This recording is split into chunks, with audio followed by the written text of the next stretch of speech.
آقا کریم علیہ السلام کے وصال کے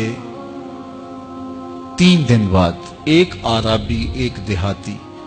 دور دراز سے سفر کر کے حضور کے روضہ انور پہ حاضر ہوا۔ آرزوؤں کا جہاں آباد کیے وہ کہاں سے چلا اور کشاں کشاں سفر کرتا ہوا یہاں آ پہنچا۔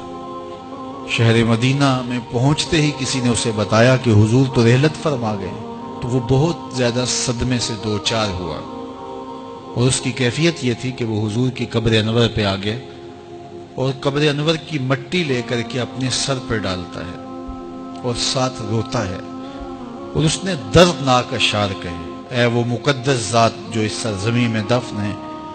میں آپ کی بارگاہ میں معافی مانگنے آیا ہوں۔ تو وہ یہ عرض کرتا ہوا، روتا ہوا وہاں فریاد کر رہا تھا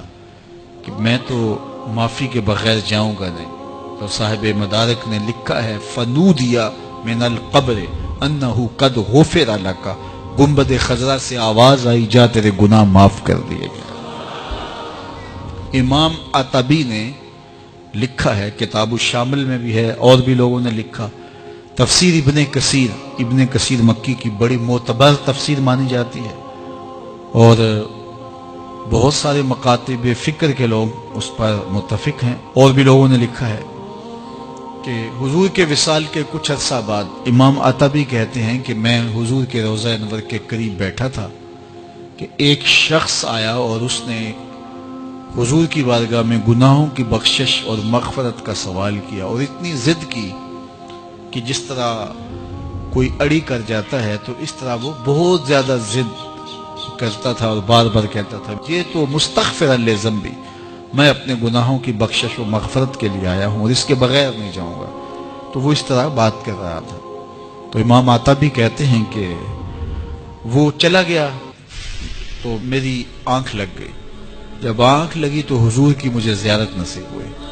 اور آقا کریم نے فرمایا: قم یا عطبی، اے عطبی اٹھو اور اس عربی کو، اس دیہاتی کو تلاش کرو، اور جب تمہیں مل جائے فبشرہ بالجنہ، میری جانب سے جنت کی بشارت دیتا ہوں۔ تو وہاں جود ہے، عفاف ہے، وہاں آج بھی رحمت کا باڑا بٹ رہا ہے، انوار برستے ہیں، اور جو وہاں جاتا ہے وہ حضور کی بارگاہ میں جو عرض کرتا ہے آنے والے کی فریاد سنی جاتی ہے۔ حضرت امام احمد بن حنبل، حضرت امام شافعی اور حضرت امام اعظم ابو حنیفہ علیہم الرضوان، ان تینوں کا قول یہ ہے کہ جو کوئی حضور کے روضے پہ جائے،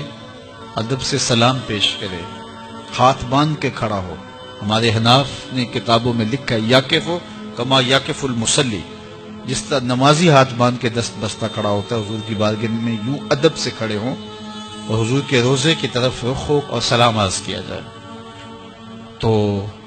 یہ تمام کہتے ہیں وہاں جائیں اور سلام پیش کریں، ادب سے حضور سے شفاعت کی درخواست کریں اور کہیں کہ ہم حضور کے روضے کی زیارت کر کے آئے ہیں۔ لیکن امام مالک، امام دار الہجرہ، وہ فرماتے ہیں جب کوئی حضور کے روضے پہ جائے تو یہ نہ کہے کہ میں حضور کے روضے کی زیارت کر کے آیا ہوں، وہ یہ کہے میں حضور کی زیارت کر کے آیا ہوں۔